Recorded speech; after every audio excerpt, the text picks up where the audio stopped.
Heidi-ho, neighborinos. It's Bill Whittle here at the fabulous Stratosphere Lounge for episode number 56. Episode 56, brought to you in part by Palmolive. You're soaking in it. Speaking of soaking in it, it's been an interesting week.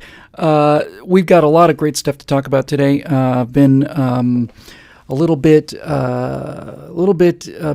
busy, and there's some interesting things that have boiled out of this interesting little wave of excitement that we had recently. I basically turned off the. Everybody knows by now, I would think, that I did a speech for Ted Cruz, and the left got completely out of whack because of my call for mass murder, which I'll deal with in a minute, needless to say.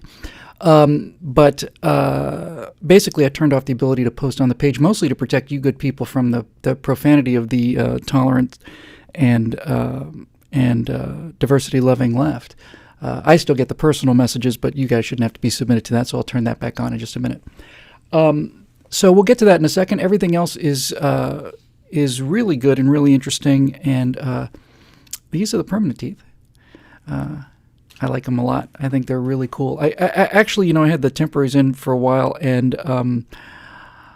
let me just change the color balance, looking a little yellow in the replay. I'd had the temporaries in since December 23rd, I guess, and I got used to them, and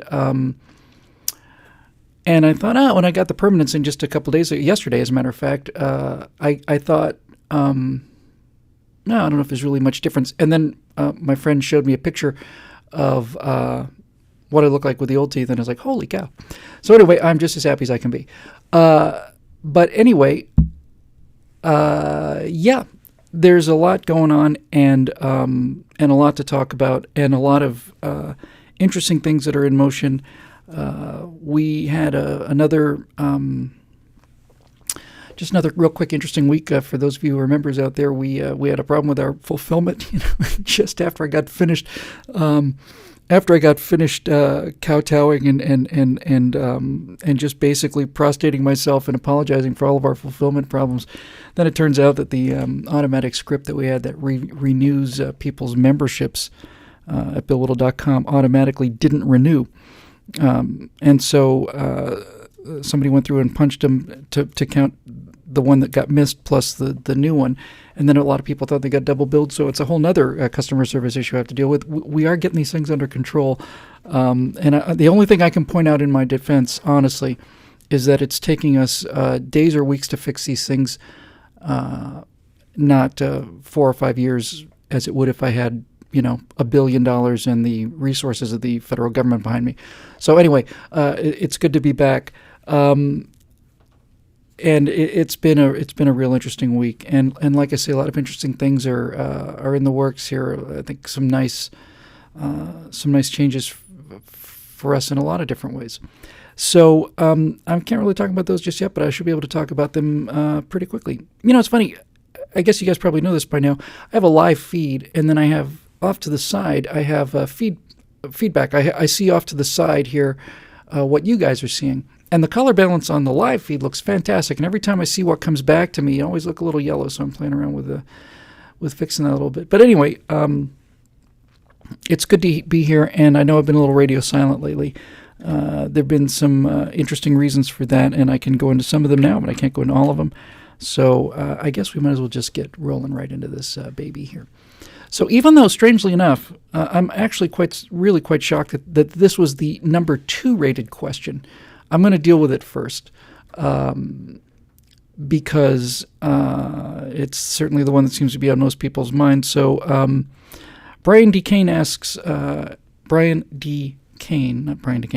asks, response to the outrageously outrageous comments, according to some liberals, that you made last Saturday in Texas regarding shooting Californians.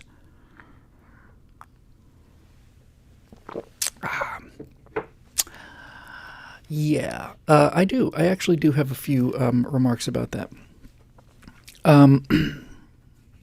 First of all, I'm going to start by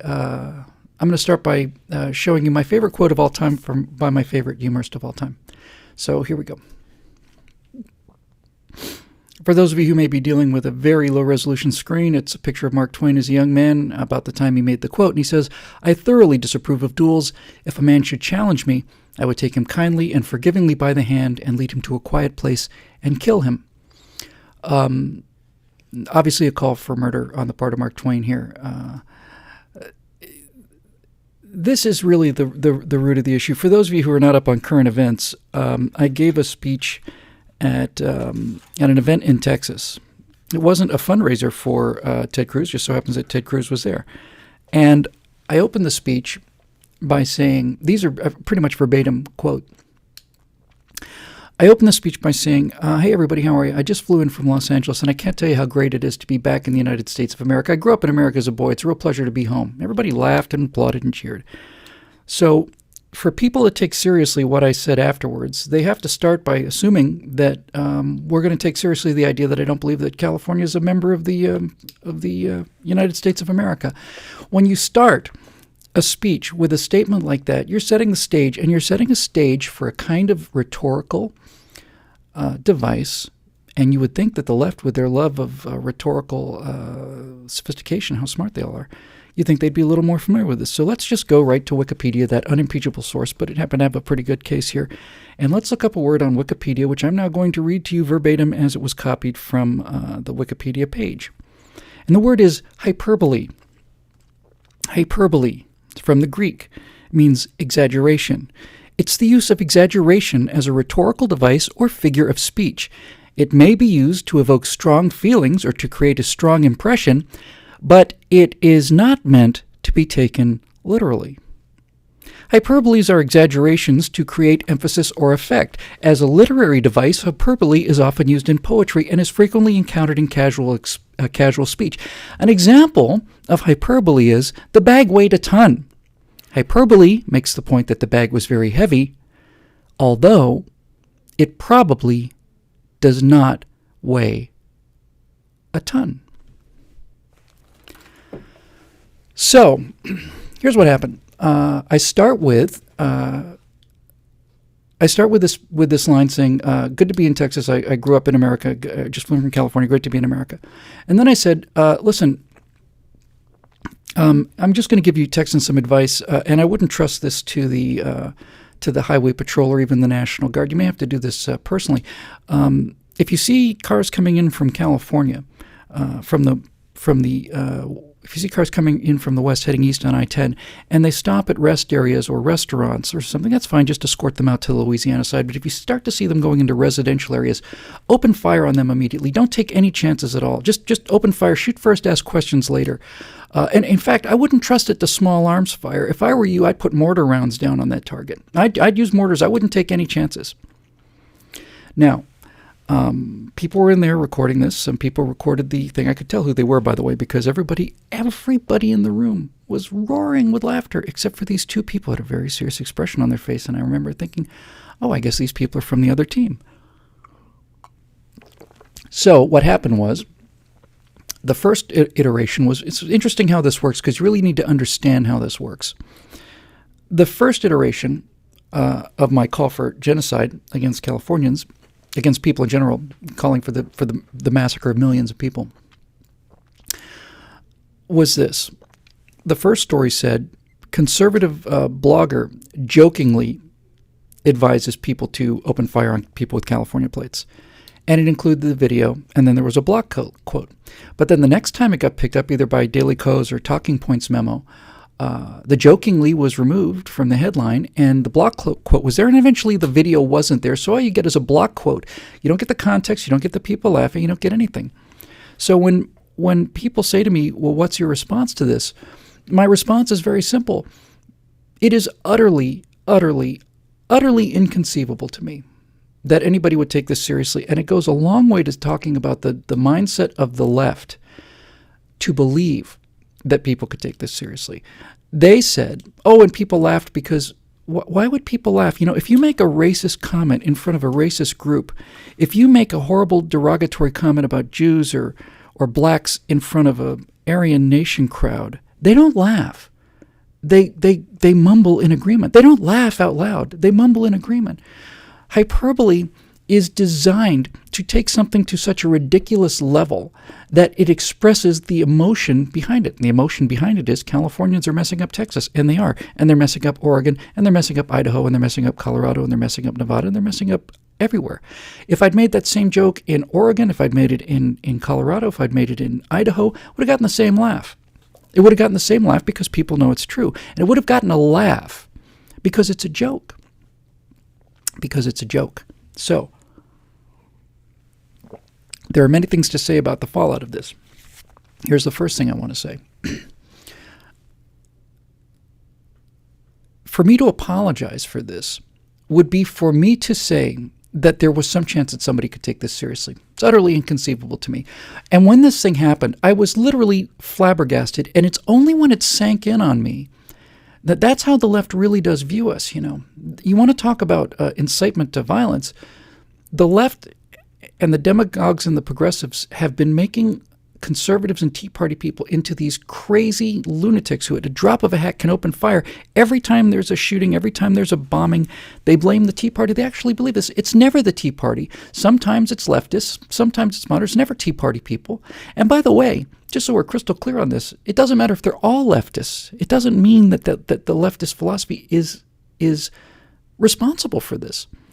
So the fact that people could believe that I actually meant it, and the fact that people could believe that the people in the audience actually basically thought I was serious is an indication of how horrifically brainwashed these people are. It's just astonishing to me, really. So that's one level. The second level, the much more realistic level, of course, is that during the course of that 25-minute speech, I talked about immigration, I talked about guns, I talked about spending, I talked about projection of strength, I talked about all kinds of things. And guess what? None of that was picked up. I wonder why. I wonder why none of that, all of which is offensive to the progressives and everything they say. Why didn't they comment on anything of the substance of the speech I made? Why did they have to take this stuff and make this into an issue? Because it's not an issue, because there's not a person in the world that felt this was serious.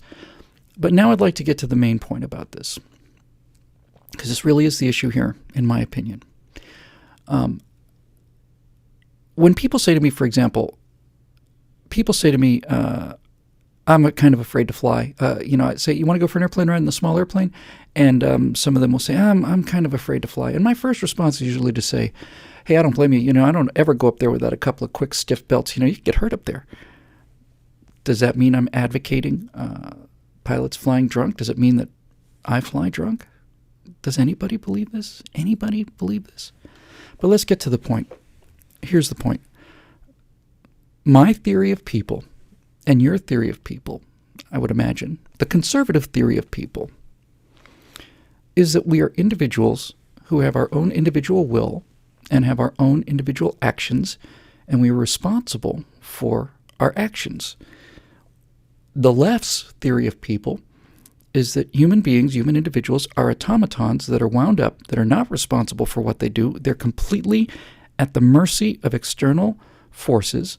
And so if somebody says something that outrages them, they just get ginned up and go out and shoot people, then that's the fault of the person that made the statement rather than the person who actually pulled the trigger. I utterly reject this viewpoint. And if you think about what the left is basically saying with this outrage, when I make a joke about something like this, and something that is so obviously a joke, it's so obviously a joke. What they're really saying is this.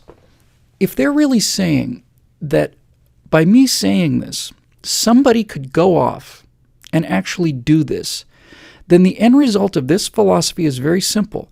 That means that anything you say in this country, anything you say, and forget about public figures, anything that comes out of your mouth that could be interpreted by the craziest person in the world, the craziest person in the country, as incentive to go out and commit a crime, then you are responsible for. That's ultimately what it's saying.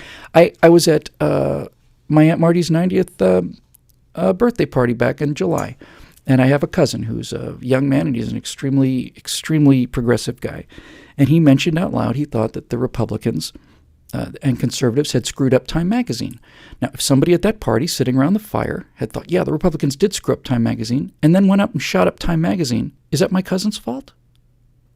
And if it is my cousin's fault, if it is my cousin's fault, then who can say anything in this country? Who can say anything?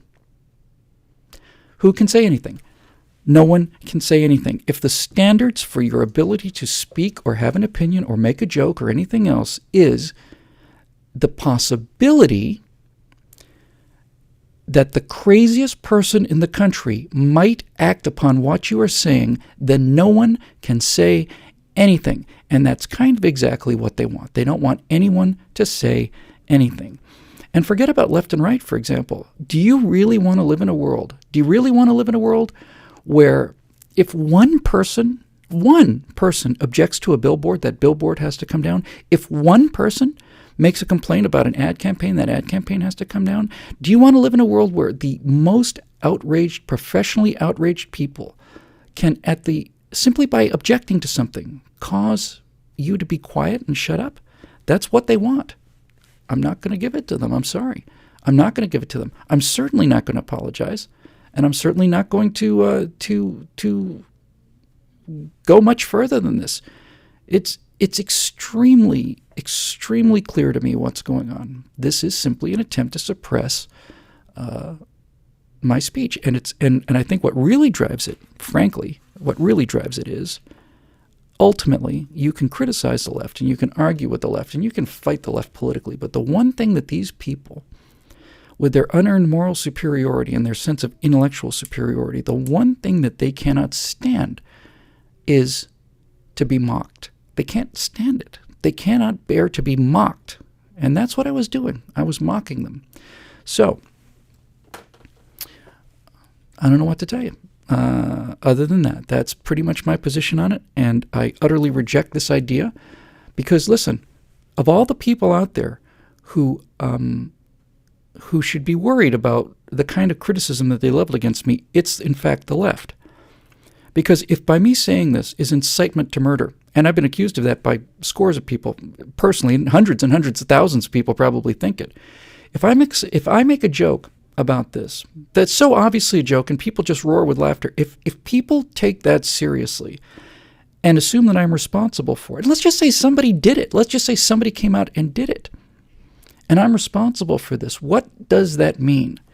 What that means is that the Columbine shooting with those two guys who were enormously influenced by the Matrix, they were part of the black trench coat mafia, all the weapons and all the reloads and all the stuff. That means that the Wachowski brothers and Keanu Reeves are personally, legally responsible for the Columbine shooting. And it means that all of the violence in these, mostly in these urban neighborhoods, are the result of Kanye West and Jay-Z. They're personally responsible. All of the rap videos that talk about all of these popping caps on people, they are responsible for the murder rate if you follow this to its conclusion. Does the left really want that? Do people like Matt Damon who make a living shooting people with guns, do they really want to accept personal responsibility for the fact that they're in a movie where a guy uses a weapon and that caused some guy to shoot up a school? Is that what they want? I don't believe that for a second. I believe people make individual choices. They are individuals. They have individual choices. They make their choices, and they assume responsibility for their actions. So that's my position on it. And if you want to look up hyperbole, you can. And I know why they did it, and you know why they did it. And it's not going to work, at least not going to work with me. So that's about all I want to say about that. Moving on to the highest ranked question, which is actually kind of interesting because I thought the other one would have done it, but let's move on. So Jeff Atwood says, congratulations, you've been chosen to put together and run an RNC boot camp. What's your first lesson to elected officials, and who is on your dream team to help run the boot camp? The first lesson to elected officials is similar to what I just talked about. The first lesson to elected officials is you play nice and you are honorable and decent, and you use the Marquis of Queensberry's rules for boxing with other people that play fair and other people that have a sense of honor. And if it turns out they don't and they're fighting dirty, you then either fight back or you lose. We've told this story 100 times.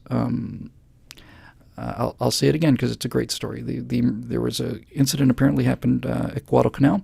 The Marines had not really dealt with the Imperial Japanese at this point, but they was their first real fight with them, and there was a small island offset from the main island of Guadalcanal, and there was a Japanese garrison there. And after a while, they were starving to death, and they ran up a white flag, and so a small boatload of Marines went over there to accept their surrender. And as they got out of the boat and walked towards the white flag, the Japanese revealed a hidden machine gun, opened fire, killed all the Marines, and those of them that had the globe and anchor on their arms had their arms hacked off and put in a pile. And since that point, the Marines never treated the Japanese the same way.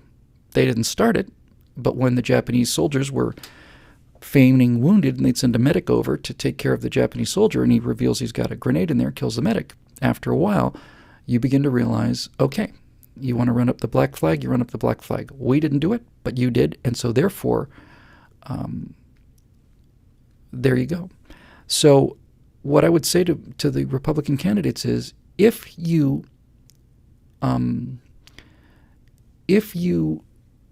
do not understand that efforts to be nice to these people are not going to work, then you probably need to get into another line of work. Take the greatest example, honestly, Jeff, is to look at the last election cycle. 4 debates, 3 presidential debates, 1 vice presidential debate. Every single one of them moderated by huge liberals, including outrageous progressives like Candy Crowley, who may have cost Mitt Romney the election. Candy Crowley intervened in a question where Romney had Obama on the ropes because Romney was right. Crowley injected herself in there and basically just rang the bell 2 minutes, a minute and 30 seconds ahead of whatever, in a boxing match, rang the bell 20 seconds before the bell was supposed to ring, and gave Barack Obama time to get back on his feet. And so the question is not why Crowley did that. Everybody knows why Candy Crowley did it. The question is, why did Mitt Romney's team agree to have all 4 moderators be liberals? And I think the reason they did it is because they thought that this would be a way to show the American people how fair and tolerant we are and decent, what swell chaps we are. Well, no, there's no way to do it. And when I started watching this Tea Party movement, and I've gone to but I've gone to certainly scores of Tea Party rallies and movements and meetings and so on, I don't see any racism in the Tea Party. I don't see anybody talking about Barack Obama's problems because he's black. The problems with Barack Obama are because he's red. So when you find out that the Tea Party is going to be criticized from the media and the top down for being racist, when all we talk about is spending and Obamacare, you begin to realize that these people are not interested in fighting fair. And this example from the Texas thing is a prime example of how they can't win on the argument, so they have to gin up something that just didn't exist. So I would say to them, Jeff, I'd say the RNC boot camp is going to be about, you cannot give these people any opportunity to control the battle space. You have to simply fight them on moral terms. We get so wrapped up in policy, we start talking about 30-round magazines. It's not about 30-round magazines. It's about whether or not a school teacher has a right to defend herself. A 90-pound school teacher has a right to defend herself in an alley against 3 200-pound assailants. Yes or no? Or does she have the obligation to be murdered or raped in order to make Dianne Feinstein feel good at a cocktail party in San Francisco?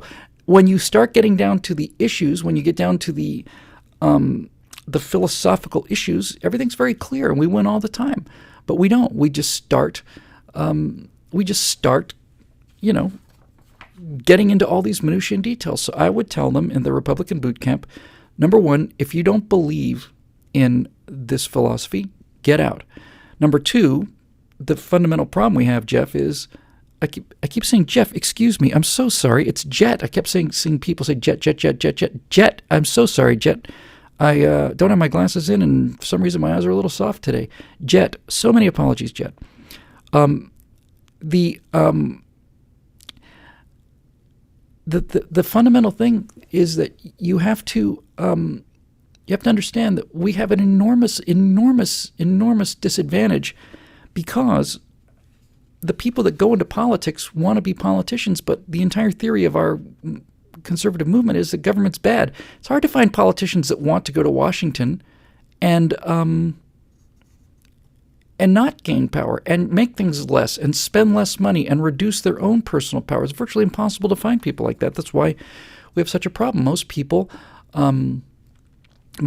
who go to Washington, even the Republican Party, are drawn by the same thing that draws Democrats. They want to be able to be big people and hand out money and fix things. And many of them have high motives. Many of them on both sides. I just kind of, okay, I understand it, but it's a problem.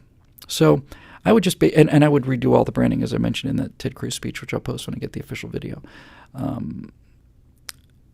I'd get rid of this horrible blocky RNC logo with this second grade looking kind of elephant with this ridiculous little appendage that looks like a trunk, and I would, as I said in the speech, I'd have a close up of this thing with this, elephant's the most intelligent large animal in the world. The jackass is the stupidest large animal on the planet. And I would have this thing with just, these eyes full of passion and big red, and I'd have this giant elephant head with this trunk, and blaring and proud of itself, and it's head down, and it's on fire, and it's got a mission, and the RNC motto ought to be, don't be an ass. That ought to be our motto. Get in the fight like you're proud of it, like you're actually proud of these ideas. Don't be an ass. That should be the Republican motto. So there's a lot of work to do with that, Jet. Sorry, Jet. Try and get it right next time. James W. Murphy says, let's see, at what point do the continual executive orders, lawlessness, and actual desecration of our great republic from the people in charge in D.C. result in the end of the republic? What are the actual indicators to look for when we as citizens say America has fallen? When are we without recourse to the laws anymore? All the things I enjoy most about watching Ted Cruz at that speech, especially, was that Cruz wasn't talking politics. He was talking about lawfulness. He was just listing example after example after example where the Obama administration simply violates the law, and when they're called on it by the courts, they simply ignore the courts. He listed a case where I think it was something about do religious institutions have a right to determine who they're going to hire, and apparently the Justice Department was saying no, they don't. That's not protected by the First Amendment. And Ted Cruz said Elena Kagan, who basically brought coffee for Barack Obama during his first term, was just said, I can't believe you're actually arguing this. The lawlessness of it is unbelievable. It's absolutely breathtaking. Recess appointments. There is precedent and constitutional wiggle room, certainly, for the president to make appointments when the Senate or when the Congress is in recess. And as Ted Cruz pointed out, this happens many times, and Barack Obama wanted to make some appointments. Congress was not in recess, but he declared that it was. He just declared that it was and made the appointments anyway. Supreme Court said this is unconstitutional. It doesn't matter. Those people those appointments still stand. Lawlessness. And, of course, the ultimate lawlessness that we're seeing these days is the lawlessness of Obamacare, right? I mean, the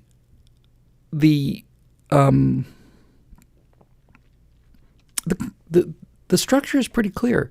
You pass a law like Obamacare, and the law has constraints, restrictions, timetables, deadlines, regulations, and so on.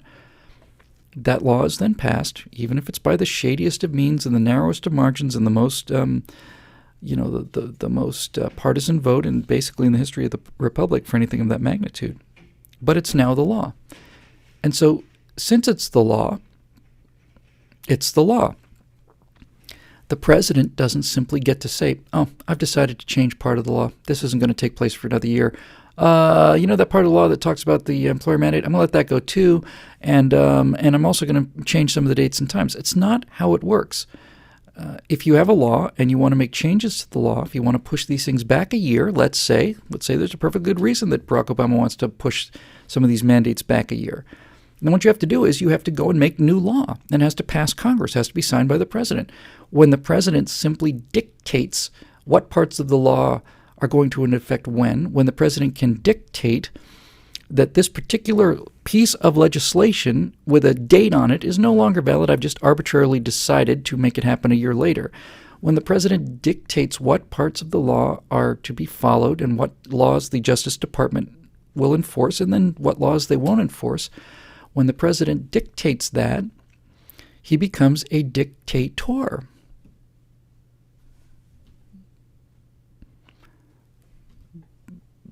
What do you say? He is a dictator. He dictates law. And he simply waves his hand and he does it, which is yet another example of the fact that we don't have 1,000 problems in this country or 500 problems in this country. We just have one problem in this country, and the problem in this country is there is no press. Period. That's it. That's all. So, there you go, James. If there was a press, this would be outrage. And it should be outrage. It should be outraged by both sides. Do the liberals and the progressives really want this kind of dictatorship? Of course they do. They love dictators. They love dictatorships. They love Mao. They love Lenin. They love Castro. They love them. They love them. They loved Chavez. They loved, oh, golly, what was his name? Sandinista, Nicaraguan guy. I forget his name now. But they love them. They love dictators. They love the idea of coercing other people what to do, because then they can have power over people that they cannot get on their own through voluntary exchange of goods and services. They just want the ability to coerce people to do what they want them to do. Of course they love dictators. One of the reasons they're so against voter registration laws and so against IDs is because they don't want fair elections. They just want to stay in power forever, because then they can dictate things. They're power-mad lunatics. And those of you who have nuclear weapons ought to nuke them. There's another call for genocide for you, for those of you who may be watching. And by the way, the fact that we can't have our own personal nuclear weapons is frankly offensive to me, deeply offensive. They're arms, and I have the right to bear arms, and if I can afford a nuclear weapon, I should be able to have one. Moving on. Jason Rasmussen says, your thoughts on Walt Disney the man and the Disney company.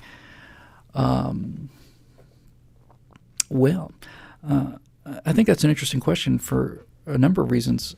First of all, I think Walt Disney was a genius. I really think he was a genius. I remember the first time I went to Disney World. I'd been to Disney. I grew up in Florida after I left.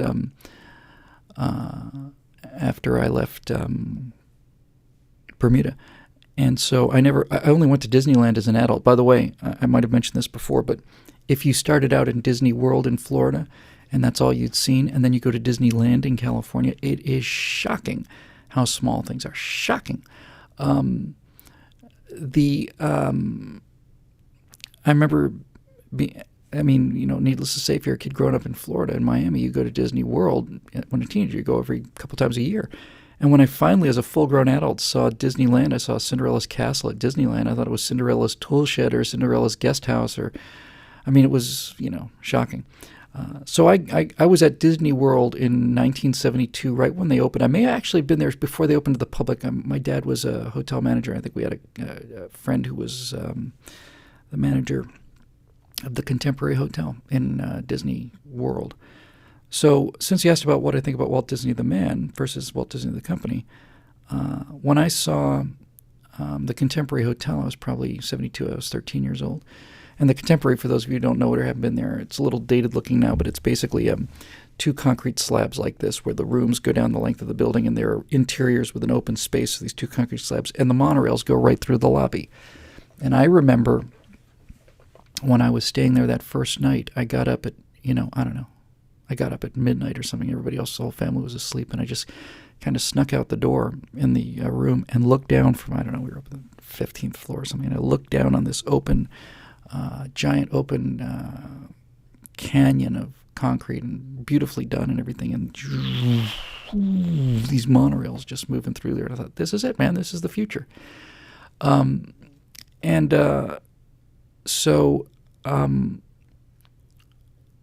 I have enormous admiration for Walt Disney, and enormous admiration. I think the first time I saw the Haunted Mansion, I remember thinking, this is genuinely, it's different than a movie. This is actual human magic in real time. When you would see the ghosts inside your little car, you'd see all the people, dancing in the ghost dancing in the room, or the talking head on the crystal ball. And I learned how to do all of these effects, by the way. They're really interesting. Since I love this kind of geeking out on little details. For those of you who've been on the Haunted Mansion, just so you know how so many of these effects were done and how brilliant they are, just to give you an idea of how brilliant this is. There's a moment on the ride in the Haunted Mansion where everybody's in their own little cart, obviously, and you're getting the audio feed, and you come across you're looking down, you're up high, and you're looking down on a ballroom. And it's an old abandoned kind of ballroom, and all the fruit is all decayed and it's dusty and cobwebs are everywhere. And you're looking down, it's clearly a real ballroom. It's clearly a real giant ballroom. And as you look down, you see all of these dancing ghosts, and they're transparent. You can see right through them, and they're dancing around on the floor in this ballroom. And you think, my God, how do they do that? And the way they do it is there is a partially reflective piece of glass that is extremely clean all the time. It's crystal clear and clean. It's way out of touch, obviously. And so what's happening is, as you're up high, you're looking through this glass. And as you look through the glass, you see the actual ballroom, which is an actual physical set, just like any other movie set. And there's nothing in it. But underneath your cart, directly underneath where you are a series of articulated ghost figures, real figures. They're like mannequins, and they're painted, fluorescent colors and so on. And they're articulated, and they're in a black background, and all they do is do the dancing and go around and spin around. And what happens is, when you look down into the ballroom, most of what you're seeing is seeing through this partially reflected mirror. So you're seeing most of it is coming straight through the glass to the ballroom, but some small percentage of what's going on directly underneath you is reflected off of that glass and into your eye, and your eye superimposes what's going on beneath you with the moving ghosts, and your eye superimposes that reflected image onto the practical image, which is directly straight ahead. And you then put the two together, and you see ghosts dancing in a room. And it's the same thing with the mirror. When you go by the mirror and you see you're in the room, you're in your little cart, and as you go by, you can see yourself, and in your cart with you is a ghost. Well, obviously, you're seeing your own reflection, and part of it is seeing through, and there's a little synchronized ghost figure that kind of goes with you. All of it's fantastic. It's brilliant. So, of all the things I think I like most about the Disney company, I like the idea that these guys were called Imagineers, because that's really what it is. It's Imagineering. It's engineering imagination. And so let's get back kind of to the guts of the question, the thoughts on Disney the man versus Disney the company. The man was a genius. And the reason I think this is such a good question is because it's a great example of individuality. It's a great example of individual vision. Apple Computer, this thing, I keep coming back to this thing is a result of Steve Jobs. You could say that this was built by designed by hundreds of engineers and thousands and thousands and thousands of workers, but none of those people are essential. The only thing that's essential is Steve Jobs. Steve Jobs went to his engineers and said, this is what I want. They said, it's not possible. We can't do it. He said, well, it is possible. We're going to find a way. They can't make glass that. Well, we'll make some glass. Well, we can't get the receiver or the battery. Well, we're going to have to do it because this is what I want. It's the vision. It's the vision of individuals that make things happen. It's true in aerospace too, by the way. We have these, cost plus programs and all this other stuff. But back in the day, back when we were going from, flying at 400 miles an hour to flying at nearly 4,000 miles an hour, 3,000 miles an hour, was back in the day of companies that were founded by individuals who had vision, and most of them left their names on their companies. Most of those companies have been absorbed into other companies. But if I mention some names like Hughes, Lockheed, the Lockheed brothers, Northrop, Grumman, Cessna, Lear, and I can go on and on and on and on and on. These are people who had vision, and that vision was executed, and that's why they're so successful. You can't do that by committee. You cannot make Disney World by committee. That is the vision of one man who through his imagination and his insight and his either his or his associates business savvy, was given the resources to execute his vision, Disney was a genius. And I almost forgot this, and I sure didn't want to. Everything that I am, the Sid Mead pictures in the background and the airplanes and the flying and the eject, and afterburner fire, all that stuff, is a result of the wonderful world of Disney, watching Tomorrowland rather, segments, animations of the Werner von Braun animations of orbital spaceflight. You got 7 guys in this winged vehicle, and they all number 1, number 6, number 5, and they're triangulating their position with these things with little, little prisms, and here comes a satellite, and it's like the first orbital mission, and there was nothing magic about it. It wasn't Star Trek even, or Star Wars. It was like, yeah, of course we can do this. It's going to just be a rocket. We can go. Let's go. Let's do it. Time for a quick white balance. So it's all vision. And yet what happens is, after that person dies or whatever,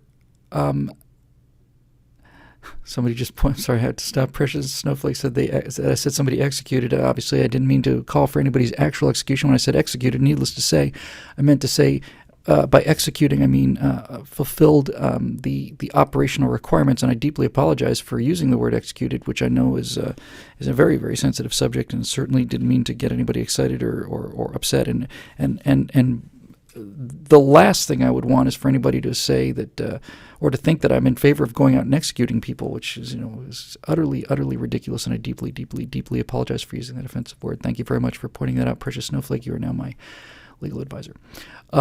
So what happens, though, is that when these people of vision die or retire, the company usually just falls apart. And you can see it right now with Apple, and you saw it with Disney a long time ago. A great example of practical example of the difference between Walt Disney and the Walt Disney Company was pretty early, because after Disney World opened, they opened Epcot, which is the experimental prototype community of tomorrow. Walt's idea for Epcot was that people would actually live there. When he said experimental prototype community of tomorrow, Walt's vision was that it would be, in fact, an experimental prototype community of tomorrow, and that people would live there. It's not that they would live in the park. The park would be open to people living in this experimental prototype community of tomorrow. And that was the vision. And basically Walt's vision for Epcot was, why don't we bring the future into the present and have people live there and see how it looks? And it was a brilliant idea. I don't know if it was ever possible, but it was certainly a brilliant idea. And then as soon as Walt died, the company people took it over, and they basically said,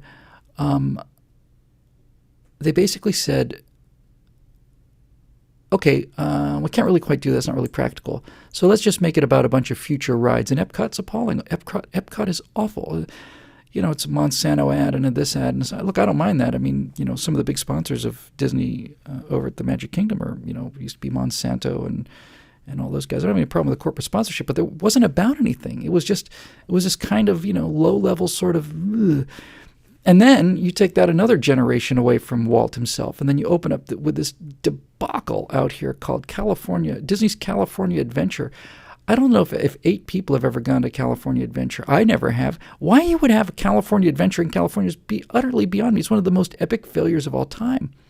There's no way in a million years Walt Disney would have approved that. So the reason I think it's an interesting question, Jason, is that when there is a person in charge, when there is a visionary with a vision and a company behind him, things will get done. But when that visionary disappears and you are left with bureaucracies, nothing gets done. Bureaucracies don't create things. They can't invent things. In fact, the essential requirement of a bureaucracy is to make sure that nothing happens. And I can't tell you how many times I've seen this too, where you have somebody will go and convince I've had this experience personally. You'll go and convince somebody, high net worth individual or something, let's say, of some idea, and they're on fire to do it, and then it gets run past their management people and their lawyers and their financial people and so on, and then nothing gets done. It gets bogged down because people just, I don't know what it is. But I do know that history especially modern history, post-World War II history. It goes back longer than that, but even to the era of the so-called robber barons, which in the great interview I did, really a lot of those guys were not robber barons. Point I'm trying to make is a guy named Cornelius Vanderbilt comes along and decides he wants to get in the shipping business, and he lowers shipping rates for people, ticket prices, not by a factor of 10, but almost by a factor of 100. Opens up transatlantic shipping. Some guy decides he's going to compete with the subsidized railroads, and his railroad is better, and they move freight at a fraction of the cost, and it's all about vision, and it's about Ford and Edison and Carnegie and Jobs, Gates. Bill Gates gets a lot of grief, and I'm not a fan of what Microsoft became. I certainly love the fact I just became fully Apple guy because all my devices all work and they all talk to each other. But I was a PC guy for most of my life, and most people don't remember. But in the early days of personal computing, when I got started, you literally had to decide what operating system does this computer run. I mean, you'd have so many pieces of software that would only run on certain machines and not on others. So the fact that Microsoft came along and standardized things and made sure that everybody was, that you could at least have a standard for software and communication and file sharing and stuff, it was huge. It was enormous.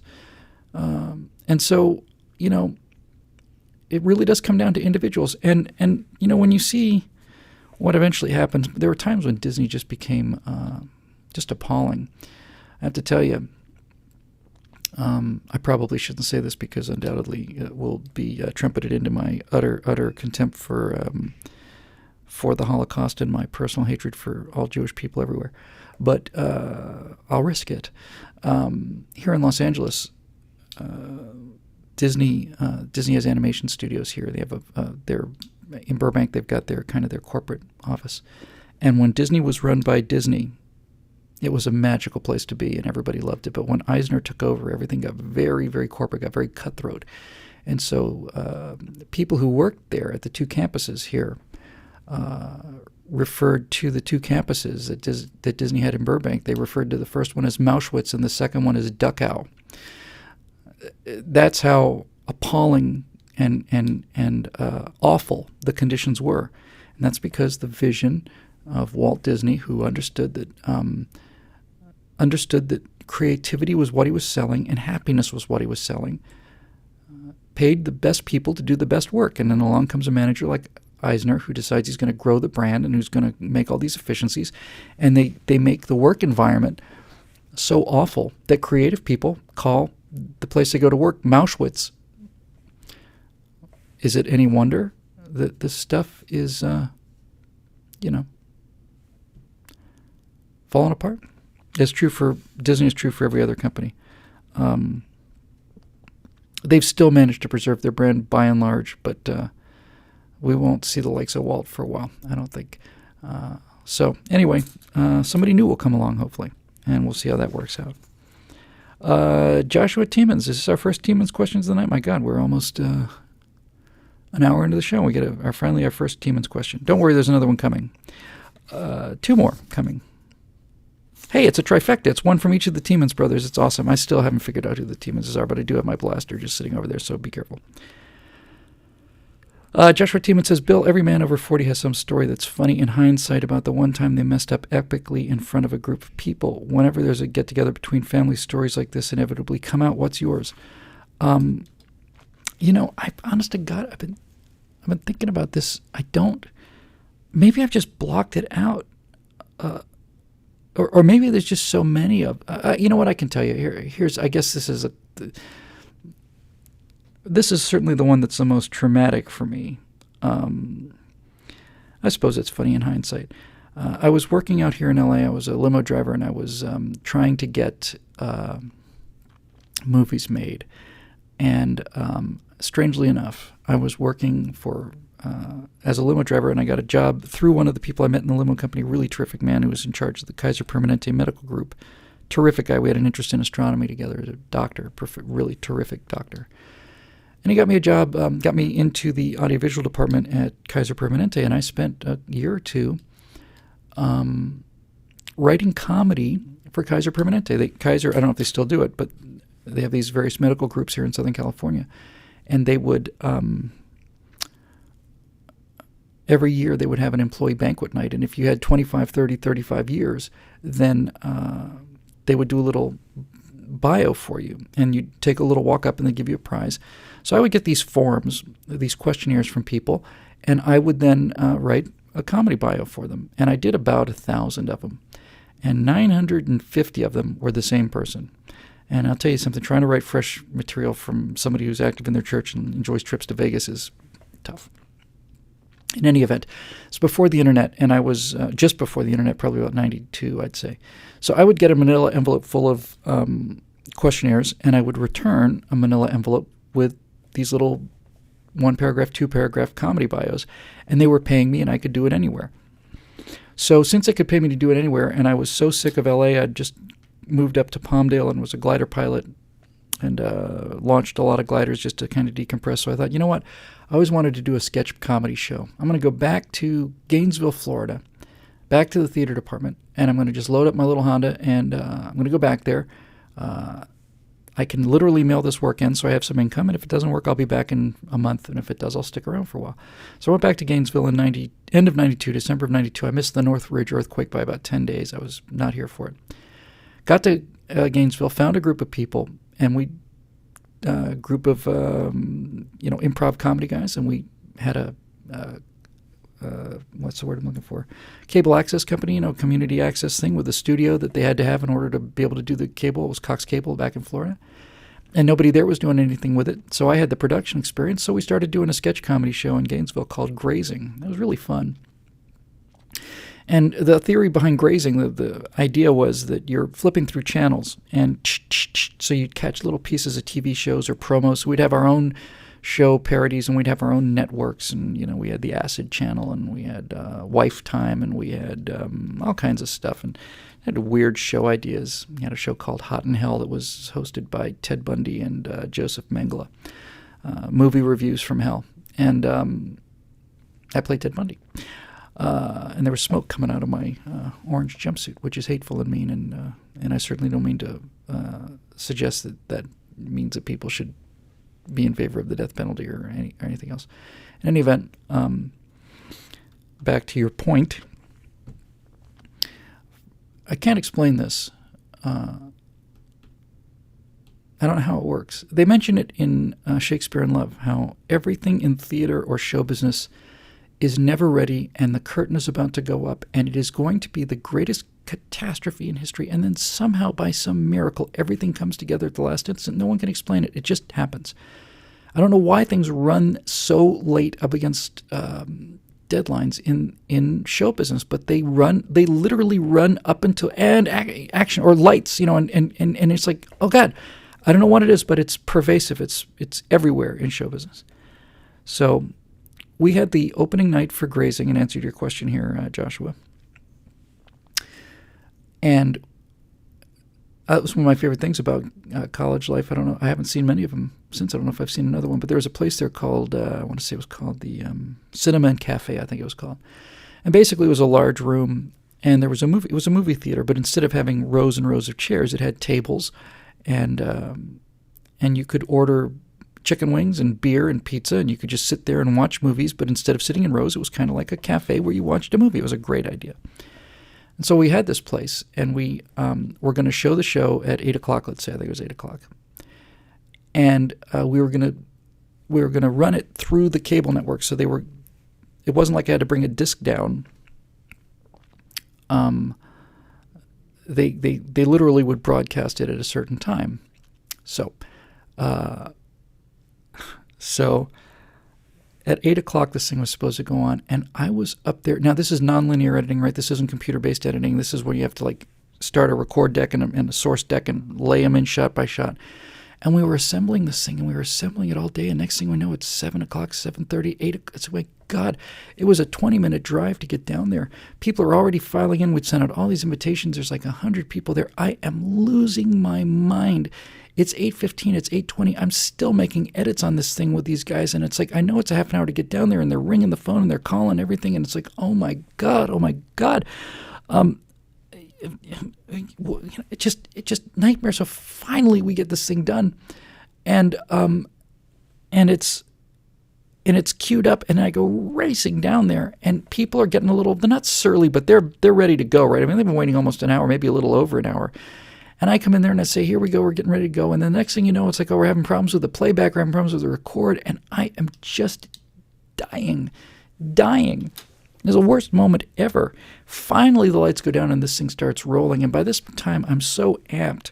I'm just so frantic and amped that we're running the show. And these first jokes would come up, and my mind is racing so fast that I'd see a joke go by, and I got, nobody got it. Nobody. Damn it, utter failure. And then what seemed like 10 seconds later comes this big laugh, and it'd be like, and you realize you're just so far ahead of the show, and you're supposed to enjoy these things. I've never known anybody that's enjoyed a premiere. I was just pacing the back wall, just pacing the back wall. But it turned out it was a big success, and everybody was happy. But I don't know, Josh. It's a funny thing about deadlines in this business. It really is got something to do with the creative process. Got something to do with the pressure, and something to do with a fundamental. Certainly a problem I've had my entire life, a fundamental, enormous, unending inability to accurately appraise how much time things take. I always underestimate how much time things take. That's why I'm late. I'm about 15 minutes late everywhere I go. I got late back in 1986. I got about 15 minutes behind schedule. I haven't been able to catch up since. I try my best, but it's just can't get that time back. So anyway, moving on. Connor Feynman? I'll go with Feynman. Sorry, Connor, if I got that wrong. You're in the White House and you have a chance to meet with Obama one-on-one. What would you say to the president? If you were to have a conversation with Barack Obama, what would it be like? I think if it were a private conversation, I would just like to ask a series of questions. I'm not going to elaborate on this much because I could just go for the rest of the night on this. But I would basically ask him a series of questions that would answer my fundamental, primal question that I do have about the guy. And that is this intentional and he's completely evil, or is it just rank incompetence? And as I said at the Ted Cruz event, I think the answer is yes. I'd want to find out, I'd ask him about socialism. I'd ask him about what he really thought about free enterprise. I'd ask him about everything. So that's why I can't really answer this question. I believe I'd ask him about everything. I'd ask him why he hasn't released his academic records. I'd ask him why his bio said that he was a Kenyan citizen for 19 years. Here's a guy who names a dog after himself, and we hear that he didn't read his own bio. Who believes this? Nobody believes this. Was it 19 years or something that this bio ran, where it said Barack Obama is a citizen of Kenya? It doesn't mean he's a citizen of Kenya. It does mean he wanted people to believe he was a citizen of Kenya because he thought it'd be interesting and colorful. I'd ask him questions about all this stuff, but I don't know that he'd answer any of it. I really have no desire to meet Barack Obama. If I got an invitation to go and talk with him one-on-one in the White House, I believe I'd turn it down. Genuinely. I really do. I believe I'd just say, no.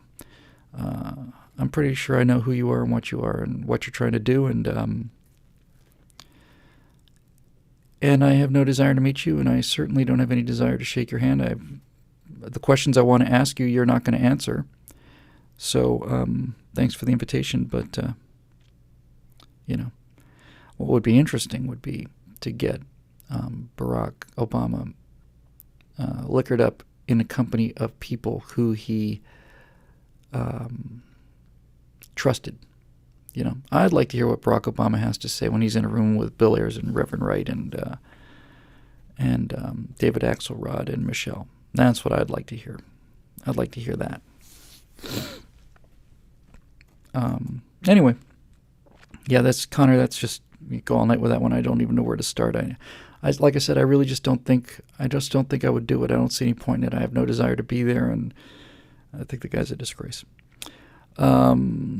Isaac Tiemens, that's the second of the three, says, is it fair to say that progressivism is the religion from which the Establishment Clause was supposed to protect us? They didn't have progressivism back when they wrote the Constitution. There really hadn't been Marxism. If there had been, I think there probably would have been I don't think he would have changed any of the... Again, I keep saying this about the Constitution. The amazing thing about the Constitution is not that it's flawed, it's just that it's not enforced. It is, in fact, a virtually perfect document in terms of protecting us from all kinds of horrors, economic and political and loss of liberties and all of this. We just don't obey it. We don't enforce it.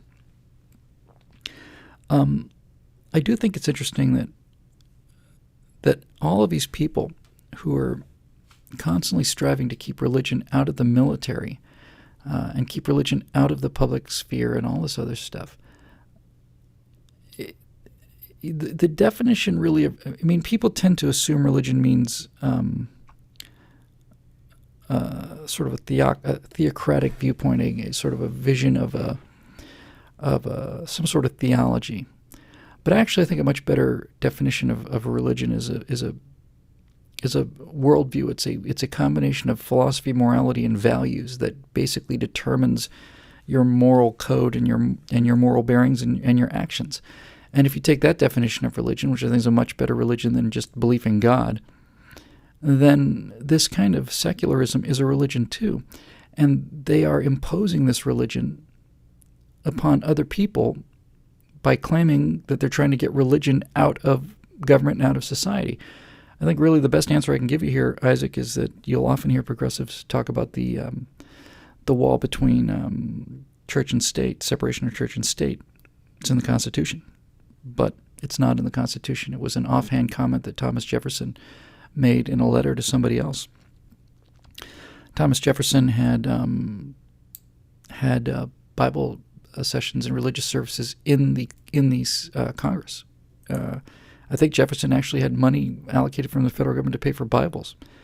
You can certainly make the case that Jefferson was one of the least theocratic of the founders, but Jefferson understood that the purpose of the First Amendment is not to keep religion out of the government. The problem was to keep the government out of religion. And that's the one thing that no one understands. That's really what it's about. The First Amendment protections for religion are not to keep religion out of the government. It's to keep the government out of religion. The idea that you would have to keep religion out of the government would have been unimaginable to the founders. Now, you don't have to be religious. You don't have to believe in Christianity or God or any of that stuff. But you do have to understand that there is this idea that you can divorce the government from the Judeo-Christian values that are the common. See, the thing about this is where I've kind of come to, because I started thinking about things instead of just taking things for granted. You can be an absolute militant atheist in America today, and that's fine. But what you can't really deny is that even the idea of atheism and the separation of religion is in fact descended from the Judeo-Christian values that make up this society. So you don't have to believe in Christianity or Judaism or both or either. Don't have to identify with either of those groups, but the Judeo-Christian ethic is built into the culture from which you come, and to pretend that it's not there is silly. And to try and ban it is nuts. It's just nuts. So this is not a society based on Buddhist values. It's not a society based on Muslim values. It's not a society based on animist values or Confucian values or anything else. It is based on fundamentally Christian values, but also Judeo values, Jewish values. The fundamental difference in the broadest possible strokes is that from Judaism we have the understanding that the law is the law, and that there is basically one law for all people, that there is a single source of morality and righteousness, and that things like there are certain absolute truths that are true. And from Christianity we gain the idea that there's in fact an internal governance, not just external law, but an internal governance, a virtue, a sense of conscience, a sense of Holy Spirit, if you like. But there is an internal governance on our behavior, and since we govern ourselves internally, we don't need a large external government, a large external state watching everything we do and telling us what to do. If you look at societies based on Muslim values, Sharia-based societies, there is no sense of internal governance. That's why women have to wear sacks over their heads, and that's why you can't have alcohol or gambling or anything. Can't hold hands, can't listen to music, because you can't be trusted, because you have no internal governance. That's why Muslim societies look different than Christian societies like America. Again, that doesn't mean that you have to be a Christian to live in America. It doesn't mean you have to buy Christianity. It doesn't mean you can't promote atheism or materialism or any of that other stuff. But to deny that those values are not the fundamental basis for why you're even an atheist is kind of silly. If you were born into a Muslim society, Mr. Dawkins, let's say, you wouldn't be an atheist. You wouldn't be. The fact that you are when I say able, I don't mean politically able. I don't mean in terms of like you're free to be an atheist without political consequences. But the fact you're intellectually able to be an atheist or a materialist or whatever is a result of this internal governance and this sense of internal moderation and so on that is fundamentally Christian and Judeo-Christian in content. You don't get to be an atheist much in an extremely Muslim society. And in a Buddhist society, the entire idea of atheism as we understand it simply doesn't exist because there's no monotheism. You can't really be an atheist if there's no monotheism. And if you're an animist, obviously you can't be an atheist because the definition of being an animist is you believe there are gods in everything, gods of the river, gods of the trees, and so on. So, I don't know. Back to the essence of the question, Isaac, progressivism is a religion. It is a series of morals, values, and philosophy that determine your behavior based on a moral code. It is a religion. It's a worldview. It's a means of determining how you're going to act and behave and what you're going to do. And so once you understand that progressivism and secularism is a religion as well, it should be afforded the same rights and protections as other religions and should have no more power. It doesn't, here's what I'm trying to say.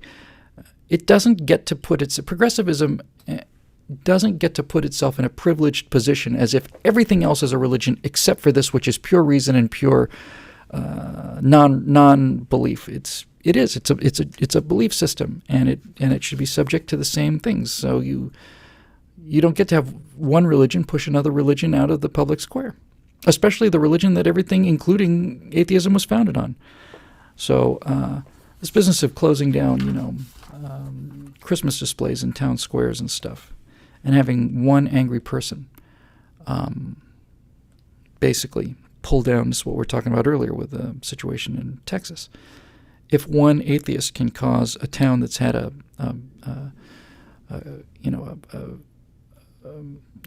the word I'm looking for? A Christmas display with a manger and everything. If one angry atheist can have that pulled down after it's been there for 100 years, do we really want to live that way? Do we really want to live in a world where one angry person can cause everyone else to give up everything that they've held as tradition and beliefs and so on? How does that harm that person, by the way? Seriously. How does it harm that person? If somebody says to me, L'chaim, how does that harm me? I've been to a couple of Jewish weddings for friends of mine, and I go in there and they give me a yarmulke, and it's got a little embroidered thing on it, and it's kind of almost like a souvenir. And I wear it with pride. Am I going to be offended that I've come to a wedding? I didn't come here to practice religious services and make me wear this yarmulke. But I'm not Jewish. It's like, who gets upset about these things? Who gets upset about this stuff? Honestly, what kind of person do you have to be? If somebody says Merry Christmas, if you take that as offense, I mean, it's just nativity things. What do you say? I mean, back to what we were talking about at the beginning. This is where our country's going. All of the ability to be free in speech and free in thought, and just to have fun and not be constantly under assault from these bitter, small-minded weenies who have to just constantly not only control things, but this offends me. Well, tough. I find this offensive. Tough. Somebody might take that the wrong way. Well, okay, so maybe they do take it the wrong way. They're probably not going to, but in fact, they're certainly not going to, but let's say they did. So what? That's their problem. They're the ones who are taking these actions. It's just honest. Is it just me? Is it just you just get the feeling that this whole thing is just turning into such a just funless, so dour and petty and mean and everything is just so, I don't know. It's like the Periwinkle Garden Club is in charge of everything. You can't say this. You can't do this. This is wrong. I find that offensive. Take that down. That bothers me. I don't care if it bothers you. Who cares if it bothers you?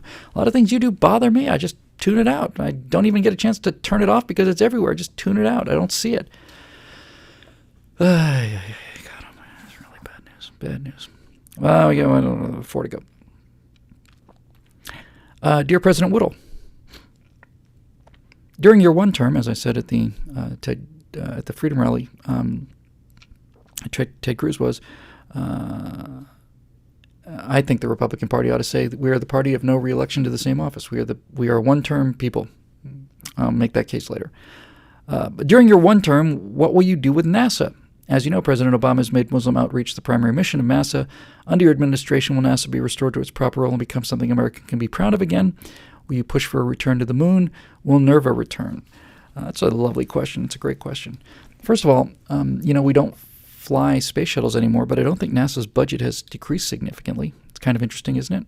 It's certainly not decreased substantially. We were launching airplanes the size of 737s into space, and now we're not, and we're still spending as much money on NASA. What does NASA do anymore? Look, NASA is a government program. The National Aeronautics and Space Administration, I've said this before, I need to say it again, needs to be completely clear. During my youth and my adolescence, I had a tattoo of the NASA vector on my heart, under my skin. NASA was everything to me. NASA was NASA. NASA was everything that I liked. It was everything that I admired about everything was encapsulated in that blue logo with the stars and the red vector. Every time I saw the NASA vector, I thought, that's what we should be. That's everything.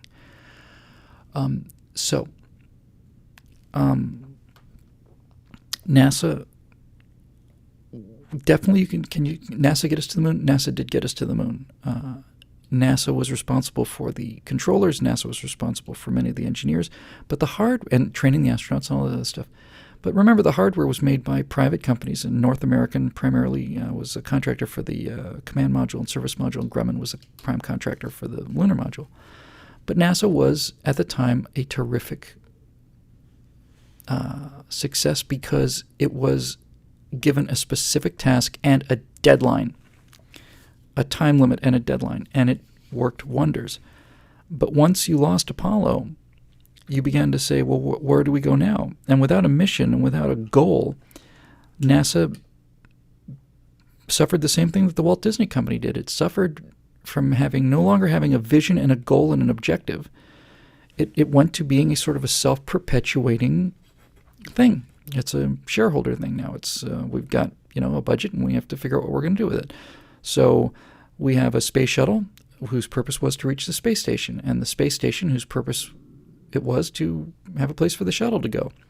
I knew NASA, I've had many conversations, not going to repeat them now, about the changes in NASA between Apollo 13 and the known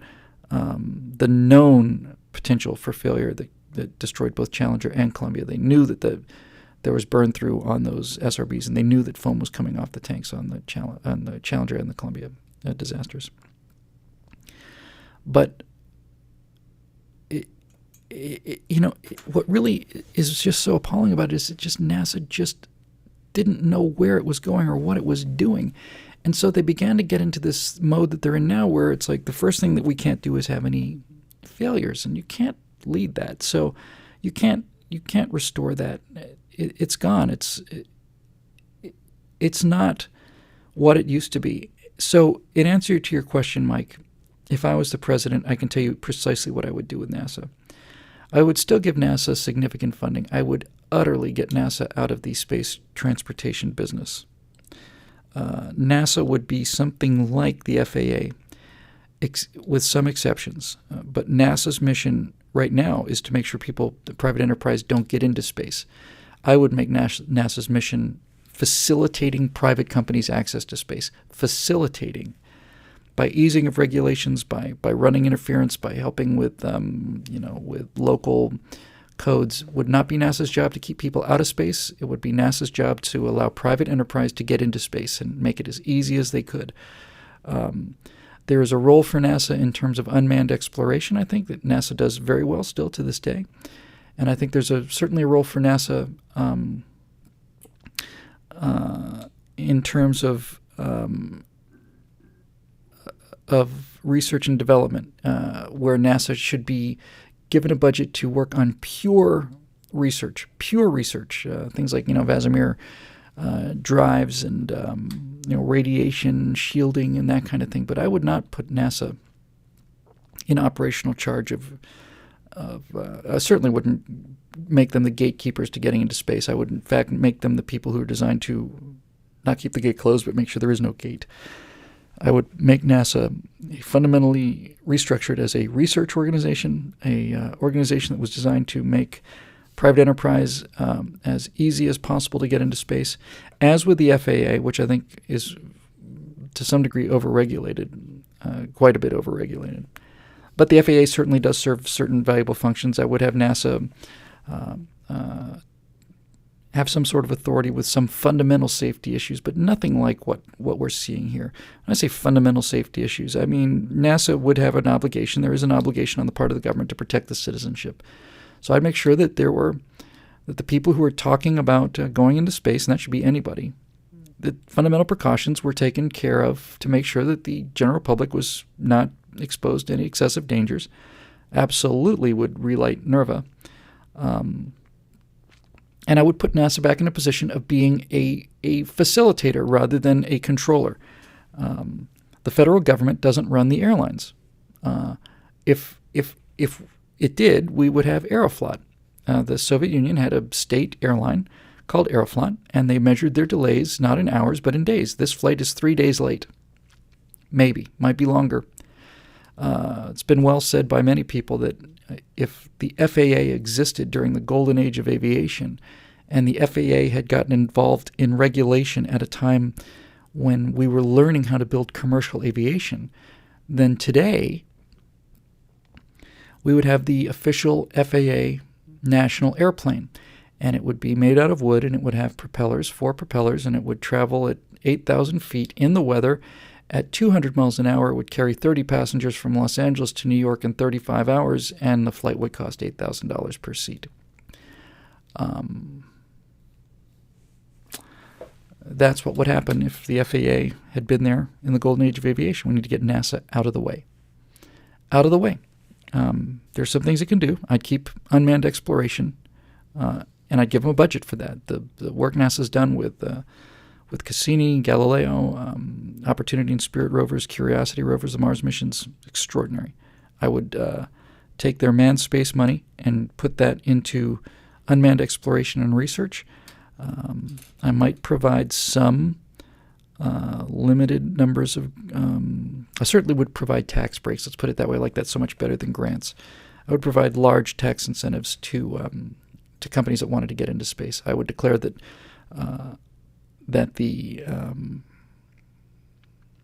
that a presence in space and that mastery of aerospace technologies in the United States national interest and in the vital interest of our future as a country, not only in terms of defense but in terms of our economy.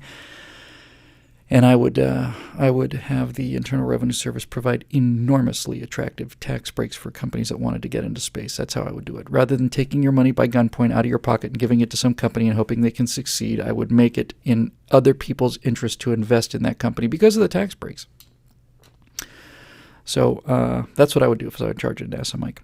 3 to go. Mary Lou Mawson says, could you please comment about the Christie debacle? I know you don't like him, but why is the media so bent on making this into something? When Obama's scandals barely register a comment, how do you think he's handled himself? Could he have done anything differently? Is this a case of plausible deniability, or do you believe him? What will happen if those he fired decide to do a tell-all? And not a lot I can really add to this, Mary Lou. First of all, as you say, I don't like Chris Christie. I liked him a little better when I first saw him, but everything I've seen since he came to office, I've liked less and less. As a person who's had a bunch of stuff go wrong under his direct command that he didn't know about, I'm certainly willing to give him the benefit of the doubt. But at the same time, I have to tell you, when I heard about it, it sort of felt like him. Maybe I'm wrong. That's not a standard of evidence. So it's entirely possible. I thought he did deal with it well. I thought, getting in front of it and firing people. I mean, Eric Holder's still Attorney General, and all these other people who've committed all these atrocities in the Obama administration are still in office, so there's certainly that. But listen, Chris Christie, I believe, is certainly capable of this. I believe the story that he wanted the vice president nod, didn't get it. I thought his speech at the RNC was extremely self-centered and extremely poor endorsement of the actual candidate, Mitt Romney. And I am utterly convinced that Chris Christie had a very seriously likely cost us the election. 2 days prior to the election, walking around with Barack Obama as Obama hands out water bottles, the Sandy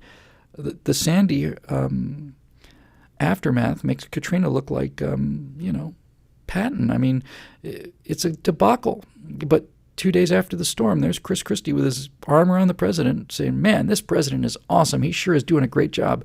This is a day or two before the election by the guy who was the keynote speaker at the Republican National Committee. I blame Christie, and you're not going to convince me otherwise. And the final thing I'll say about Chris Christie is, in 2008, I said, okay, look, I don't think McCain is what I want as a candidate, but my God, this Obama guy looks really dangerous, so let's get out and vote for McCain. And a lot of conservatives sat home. And then in 2012, I said, look, I know this election is a choice between the person who invented Obamacare and the person who implemented Obamacare. I understand that. But we know what a catastrophe Barack Obama is, so I say we choose the lesser of two evils and go out there and see if we can let Mitt Romney. I came out really hard for that. And I said, we'll do it one more time, if they give us this rhino. But, Barack Obama has got to be stopped. And I went out there and chilled for that as hard as I could. And again, people sat home. But I said then, and I meant it. I wasn't kidding. I said, I'm not going to do it 3 times. I will not vote for him. I will not. I won't sit it out, and I surely won't vote for Hillary. And I will vote for a Libertarian candidate, Constitutional Party candidates. I will not vote for Chris Christie. I will not do it. And I will fight him tooth and nail. He's a big, gun control, selfish, narcissistic rhino. He'd make an excellent vice president for Hillary Clinton. I don't see any fundamental distinction between the two. I will not do it. I won't do it. And did it twice, and I'm not going to do it a third time. That's just that simple. 2 to go. Stan Sears says, given 1, the general copycat nature of network TV, and 2, shareholder desire for profit, and 3, the rating success of Fox News and conservative talk radio, why has at least one broadcast network not moved to the right? That's a great question, and I don't know how to answer it. Stan, Fox is certainly drifting left, and it's setting up an enormous opportunity for somebody to move and move into the right of Fox News. There's enormous financial opportunity. There's an enormous philosophical opportunity to get out there and really sell this conservatism. And if you did that, then I think Fox would start moving back to the right again. But it's a mystery to me. There is an enormous, needless to say, left bias in everything, including, get into things like licensing of cable channels and allocation of airwaves and huge amounts of money. And I think probably of all the things I've seen during the Obama years, the thing that's the most depressing to me, certainly with one exception of an individual who's really, a couple of individuals who back me personally, and all of you find people who do that too, by the way, or want to and can't, is how little we see resources being deployed by businessmen and conservatives. They're just not putting their money where their mouth is, and they know the world is going to hell, and they know that the left is going to tax all of their money away, and they're just not putting they're just not putting any money into things that can actually make a change. I don't blame them on some level. I mean, they've been donating to the RNC and Rove and all these other guys for 25, 30 years, but thousands, tens of thousands, hundreds of thousands of dollars into it and not seeing anything for it. But it's hard. It takes a lot of money. Getting a network launched is not $1 million. It's $1 billion proposition. It's big money. But I think you'd make that back in a heartbeat. And Fox is an example, and all these conservative films are examples. So I don't get it either, Stan. There's room for 2 or 3 more genuinely conservative channels. I see over here in the comment section, Charles Strickland mentions The Blaze. Glenn Beck has succeeded in doing something very difficult, and I think Glenn Beck is going to make that transition to cable, and I think he's going to be a big success because Beck does things right. And I wish him the best of luck. Yeah, it's a mystery to me too. It really is. And finally, for the final question of the night, I took this because it was the last one I liked, but turns out it's the end of the Tiemann's trifecta. This is Zechariah. And he asks, is Gondor America, what TSL would be complete without some Tolkien on there? The short form, very quickly, we're going to do a whole Tolkien episode. But